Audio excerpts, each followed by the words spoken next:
Yes, well, first let me say it's a pleasure to be here in Abu Dhabi at the Abu Dhabi Strategic Debate. It's known as one of the best conferences in the world, and it's an honor to be back here. U.S.-China relations are becoming more competitive, and this isn't where Washington wanted to go.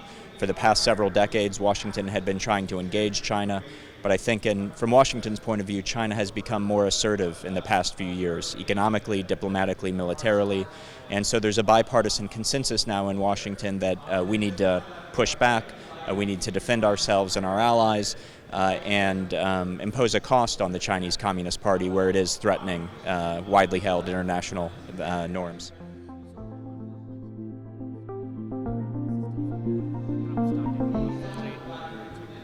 I think there's a bipartisan consensus in Washington that China is a problem and that we need to have a different approach.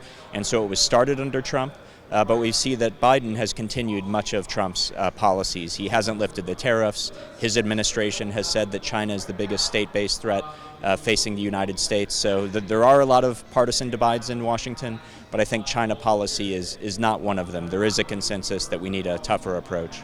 So what does that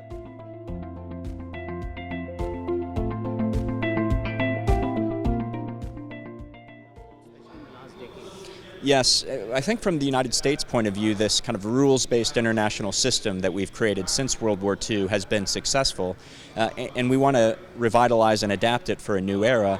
But the biggest threat to that system now is China, that's systematically violating the rules, cheating on the international trade regime, engaging in genocide at home, taking territory from its neighbors. So I think Washington's hope is that it can bring together its allies and partners with a coordinated approach toward China to defend the system and update it for a new era.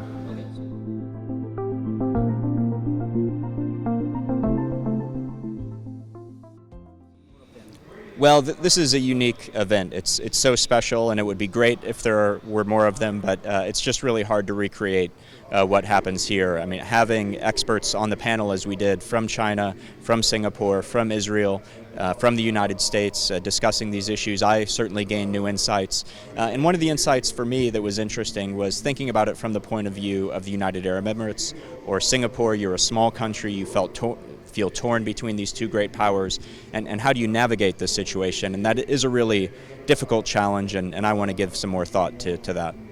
Thank you very much. Lovely time having you, and hopefully you have the best of your stay in Abu Dhabi. Oh, thank you very much. It's a pleasure to be here.